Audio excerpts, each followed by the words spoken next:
So as of November 6, 2022, the Milwaukee Bucks are the best team in basketball, being the only undefeated team left in the NBA, being 9-0.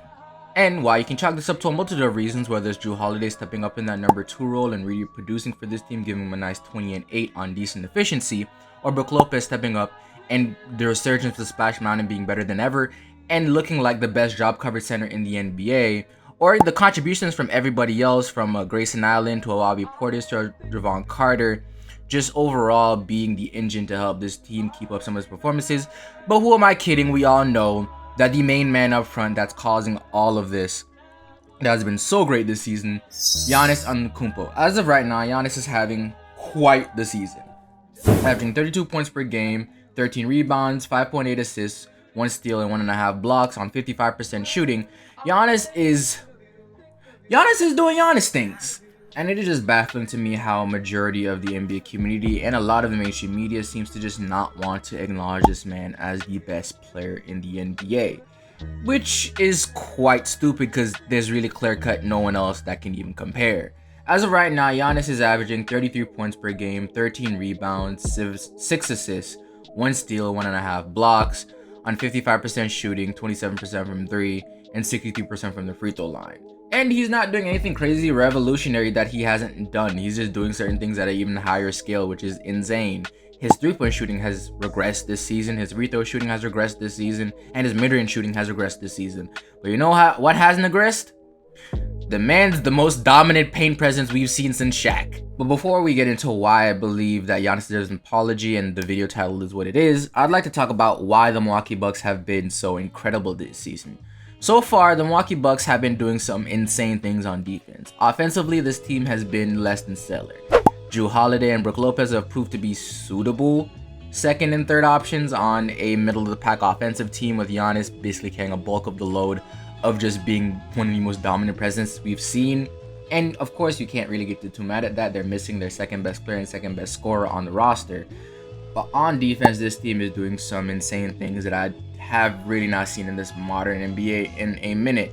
For a lot of the NBA right now, they're trying to grab a lot of wings and a lot of lengthy players to really play this switch-heavy defense. The Milwaukee Bucks don't care about that.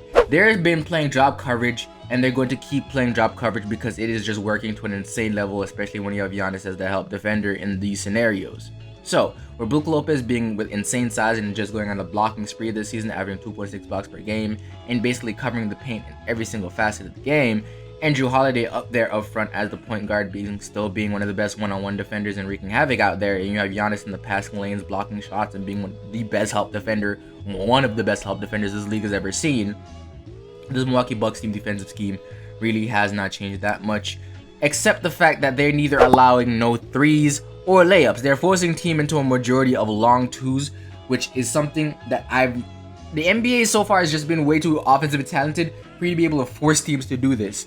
But the Milwaukee Bucks have found a way to wreak havoc on defense to this level. So far, with Brook Lopez being here full time now and him basically covering the paint in every single way possible, and Giannis roaming the perimeter in the mid-range area for blocks, this overall Milwaukee Bucks team has kind of revolutionized the drop coverage in a way that they've completely shut off the paint in almost every single facet. It doesn't matter if you make it there for a floater, you're taking long twos, and you're getting no 3-point shots because the guys off the corners do not help. All they do is they literally let Giannis and let Brook Lopez do what the hell they do, and they've been doing it to the level this season. And this has basically forced teams to take long twos, long rebounds, leaving the Milwaukee Bucks out in transition a little bit more, where Giannis has been a damn demon. They've very well been able to secure the ball, and even when they do get turnovers, they allow the second fewest points off turnovers in the NBA. While the Milwaukee Bucks have always been a great defensive rebounding team, ending possessions off, they've also upped their offensive rebounding this season, so they're getting a lot more second chance points while limiting the other team's second chance points. Overall, this team has just been absolutely insane. And the scariest part about this is the fact that not only does this team sustainable even when Chris Middleton does come back, but now their offense is probably going to be also top 10 in the NBA with him back. So this is just going to get even worse for the entire rest of the league. And Coach Bud has been one coach that's always had the stigma of not making adjustments, even during the playoffs when things are not working. The Toronto Raptors still didn't make any adjustments for that firewall. He let it happen again with the Miami Heat. And they almost let KD beat them one-on-one with drop coverage the entire series, even though it just was not working and KD was getting off every single game. They somehow made it out of that series because of injuries and Giannis just being Giannis. So them winning that championship in 2021 definitely saved his job. But this season, he seems like he definitely took a look and revitalized this defense and offense in ways that maximizes the players that he's going to be able to play in the early part of the season. So with that out of the way of why the Milwaukee Bucks have been so dominant this season on the defensive end, let's talk about why Giannis deserves an apology from a lot of the NBA media. Throughout this offseason, Giannis gave y'all one straw against the Boston Celtics. I don't know why people expected the defense that they were calling like revolutionary for the league to not be able to give out Giannis a little bit of problems, especially when he's without his second best player. But Giannis still had a great series, but he gave y'all one straw in the fact that game 7 completely sucked. And people have been pulling out that straw all offseason, from Twitter accounts like Ball Don't Stop to people in the media like Gilbert Arenas. They've constantly been at this man's neck about how he needs to add something to his game, which I think is completely asinine.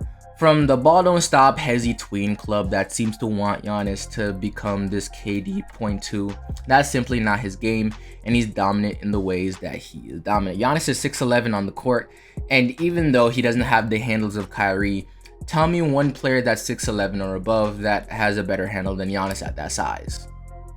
Exactly. While it's regressed this season, even though it's only a 9-game sample size, tell me, from last season, how many players do you think there are that was at Giannis' size of 6'11" and above that can shoot the mid-range jumper better? I'll let you know these are the only guys. Not only being one of the league leaders in attempts, but was shooting nearly 43% at all mid-range jumpers, which is higher than a majority of the league. So overall, Giannis is dominant in the ways that Giannis is dominant. He is the greatest post presence we've seen since Shaq. He is probably, honestly, a top 5 passing big in the game right now. I'm trying to think of some people, and I don't want to like misstep and call him number 3 in my head right now, but I'm pretty sure, so I'm gonna say top 5. And then you have people like Gilbert Arenas that has now moved the goalpost away from, hey, he doesn't have this skill and this skill and this skill, so he can't win a championship, to cool, he won a championship, but now can he train his body right to actually last more than 33 minutes per game? And you need to do this to be considered the best player in the NBA, stuff that you've never fucking heard before, and it's only a stipulation because it's Giannis. That's really it. Which is more asinine than ever, considering the fact that if you look at Giannis from his rookie year to all the way to now, if you question if he trains his body or not, you're freaking stupid. If you question if he's working on his game or not when you see improvements in almost every single area every single season, you're freaking stupid. If you've watched Giannis see the wall come up every single time he goes to the paint and decided to hit the post and not fire off some lasers to shooters in passing lanes that you never even thought of yet, and you question if he's working on his game, you're freaking stupid. And if you have to ask to why he's only playing a certain amount of minutes per game, why do you need him more minutes out there when the man is already dominating the league and his team's winning 55 plus games every single season with him playing 33 minutes per game?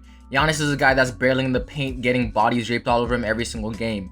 If you want him out there 36 minutes per game at 6'11", 240 pounds, running, putting that much pressure on his joints and his lower extremities to the point where he may injure himself, be my guest and be stupid. But Coach Bud is doing the exact right thing in limiting his minutes and not making sure that he's out there killing himself every single game in pointless regular season games when he knows he has the personnel to probably beat majority of teams in the NBA with Giannis playing 30 minutes a game, let alone 33. And again, to put up 27, 13, 6, 1, and 1.5 in just 33 minutes per game is freaking insane. I don't understand what is with people and trying to find new things to put against this man to somehow just discredit the absolute dominance he's shown us in the past, 4, 5, 6 years?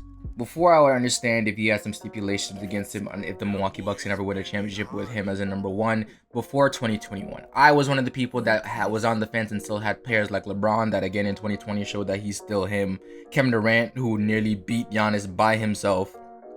And overall, players that just have gotten it done a little bit more, like a Steph Curry or Kawhi Leonard, that may still be over him in that time. The moment he won that championship, dropped 50 points in a freaking closeout game, then came out the next year even more improved from the year before and still dragged his team all the way to a Game 7 to the team that eventually went to the NBA Finals, even though he was without his second best player and Jrue Holiday was playing like complete freaking ass.